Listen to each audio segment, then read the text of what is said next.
I now call on Senator Hayden. You have 8 minutes. Thank you very much, Laska Hurlock, and could I welcome the Minister to the House again on, I think, on this historic occasion. And before I start, could I also congratulate my colleague, Senator Zappone, on, I think, what was probably one of the most incredible speeches I have ever heard, and particularly one of the most incredible speeches I've heard in this House. I fully support marriage equality, and I support the 34th Amendment to the Constitution.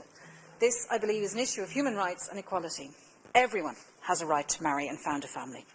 This is enshrined in the Universal Declaration on Human Rights and the International Convention on Civil and Political Rights. In international law and in our Constitution, family is regarded as the natural and fundamental group unit of society. It is entitled to protection by society and the state. Marriage comes with rights, responsibilities and benefits. Marriage is a cultural institution, and it is a hugely important part of an individual's cultural and human rights. As the Minister pointed out earlier, marriage is an institution that has gone through many iterations in Irish society. In fact, going back a number of centuries, where women in particular under Brehon law had perhaps more rights than we sometimes remember. One can argue that it's an institution that has had a number of ups and downs historically.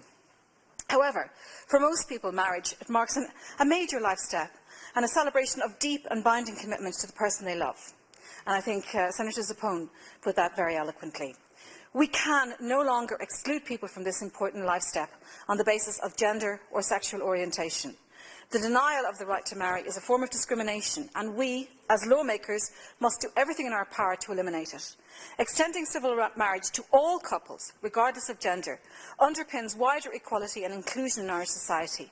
We must promote this referendum to the fullest of our abilities and ensure that we achieve a strong turnout and a positive result in May.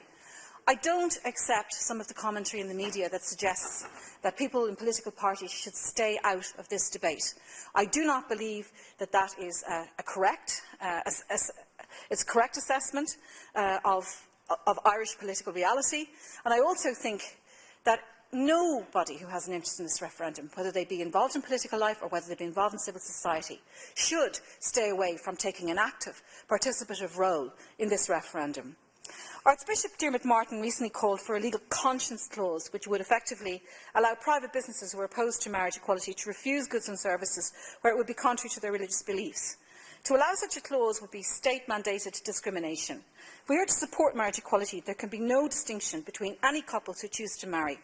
I was glad to hear Taoiseach Joan Burton's rejection of this suggestion, and I will also reject any attempt to extend conscientious objection to private business owners. For those to whom marriage is available, it's too easy to take it for granted. And for those fighting for the right to marry and for the legal recognition of their relationship, this referendum means the world. Just 22 years ago, in 1993, Ireland finally decriminalised homosexual activity. We have come a long way in leaps and bounds since then to become a more inclusive and accepting society. In 2010, we enacted the Civil Partnership Act, the first legal recognition of same-sex relationships. This was a major step forward to recognising the value of same-sex relationships and provided more legal stability to same-sex couples, but it has stopped short of giving them true equality. There are over 150 statutory differences between civil partnership and civil marriage, and although there has been progress to close the gap, the only true way to eliminate the separate but equal attitude is to open civil marriage to include all people regardless of gender. Just yesterday we debated a bill which would extend the guardianship and adoption rights of same-sex couples and which recognises the value of family relationships regardless of sex. The bill is designed to modernise family law and reflect the reality of modern family relationships in Ireland. The reality is that, with or without this referendum or the Children and Family Relationships Bill, there are loving, committed same-sex couples who are choosing to start families and raise children. To deny these families the option of marriage is to ignore the social reality that exists. Article 41 of the Constitution of Ireland gives extensive protection to families based on marriage, and those families enjoy a special, elevated status under the Constitution. The distinction between families based on marriage and those who are not is significant. There are a whole class of people who will never achieve the stability and protection offered by the Constitution without this amendment. If this referendum is passed, it will allow all people in loving, committed relationships the option of civil marriage and the enjoyment of this family protection from the state and society. There are other families, as I pointed out yesterday, Minister, who are excluded from the constitutional recognition that is afforded to families based on marriage, but that is an issue, I think, for another day.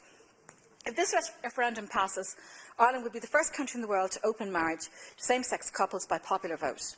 Furthermore, this amendment to the Constitution had its origins as an issue considered by the Constitutional Convention, of which I was very proud to be a member.